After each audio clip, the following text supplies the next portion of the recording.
ಬಳ್ಳಾರಿಯಲ್ಲಿ ಇತ್ತೀಚೆಗೆ ನಡೆದಂತಹ ಬ್ಯಾನರ್ ಗಲಾಟೆ ಪ್ರಕರಣಕ್ಕೆ ಸಂಬಂಧಿಸಿದಂತೆ ಬಂಧಿತರಾಗಿದ್ದಂತಹ 26 ಆರೋಪಿಗಳ ಪೈಕಿ 25 ಮಂದಿಗೆ ಜಾಮೀನು ಮಂಜೂರಾಗಿದೆ. ಪ್ರಕರಣದ ಪ್ರಮುಖ ಆರೋಪಿ ಖಾಸಗಿ ಅಂಗರಕ್ಷಕ ಗುರುಚರಣ್ ಸಿಂಗ್ಗೆ ಮಾತ್ರ ನ್ಯಾಯಾಲಯ ಜಾಮೀನನ್ನ ನಿರಾಕರಿಸಿದೆ.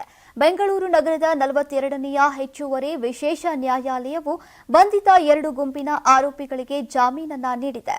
ಬಳ್ಳಾರಿಯ ಬ್ರೂಸ್ಪೇಟೆ ಪೊಲೀಸ್ ಠಾಣೆಯಲ್ಲಿ ದಾಖಲಾಗಿದ್ದಂತಹ ಎಫ್ಐಆರ್ ಅನ್ನು ಆಧರಿಸಿ ಪೊಲೀಸರು ತನಿಖೆಯನ್ನ ನಡೆಸಿ ಆರೋಪಿಗಳನ್ನ ಬಂಧಿಸಿ ನ್ಯಾಯಾಂಗ ಬಂಧನಕ್ಕೆ ಒಪ್ಪಿಸಿದ್ರು. ಪ್ರಕರಣದ ವೇಳೆ ಸತೀಶ್ ರೆಡ್ಡಿಯ ಅಂಗರಕ್ಷಕನಿಂದ ಬುಲೆಟ್ ಫೈರ್ ನಡೆದಿರುವಂತಹ ಆರೋಪದ ಹಿನ್ನೆಲೆಯಲ್ಲಿ ಗುರುಚರಣ್ ಸಿಂಗ್ಗೆ ಜಾಮೀನು ನೀಡೋಕೆ ನ್ಯಾಯಾಲಯ ನಿರಾಕರಿಸಿದೆ. ಬ್ರೂಸ್ಪೇಟೆ ಪೊಲೀಸ್ ಠಾಣೆಯಲ್ಲಿ ಈ ಗಲಾಟೆಗೆ ಸಂಬಂಧಿಸಿ ಒಟ್ಟು 6 ಪ್ರಕರಣಗಳು ದಾಖಲಾಗಿವೆ. ಗಲಾಟೆಗೆ ಸಂಬಂಧಿಸಿದಂತೆ ಕಾಂಗ್ರೆಸ್ ಮತ್ತು ಬಿಜೆಪಿ ಪಕ್ಷಗಳ ಮುಖಂಡರು ಸೇರಿ ಒಟ್ಟು 67 ಮಂದಿಗೆ ಪೊಲೀಸರು ನೋಟಿಸ್ ಅನ್ನ ಜಾರಿ ಮಾಡಿದ್ದಾರೆ.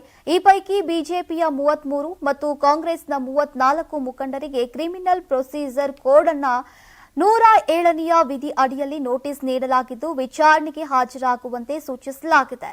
ನೋಟಿಸ್ ಪಡೆದವರಲ್ಲಿ ಜಿ ಜನಾರ್ದನ್ ರೆಡ್ಡಿ, ಭರತ್ ರೆಡ್ಡಿ, ಶ್ರೀರಾಮುಲು, ಸೋಮಶೇಖರ್ ರೆಡ್ಡಿ, ಸತೀಶ್ ರೆಡ್ಡಿ, ಚಾನಾಳ್ ಶೇಖರ್, ರಾಣಾ ಪ್ರತಾಪ್ ರೆಡ್ಡಿ ಸೇರಿದಂತೆ ಹಲವು ಪ್ರಮುಖ ನಾಯಕರು ಸೇರಿದ್ದಾರೆ ಅಂತ ಪೊಲೀಸರ ಮೂಲಗಳು ತಿಳಿಸಿವೆ.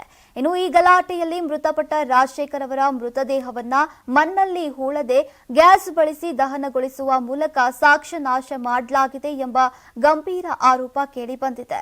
ಮದುವೆಗೆ ಮುನ್ನ ಮೃತಪಟ್ಟರೆ ದೇಹವನ್ನ ಸುಡುವ ಸಂಪ್ರದಾಯ ಇದೆ ಅಂತ ಕುಟುಂಬಸ್ಥರ ಹೇಳಿಕೆಯ ಹಿಂದೆ ಒತ್ತಡ ಇದೆ ಅಂತ ಆರೋಪಿಸಲಾಗಿದೆ.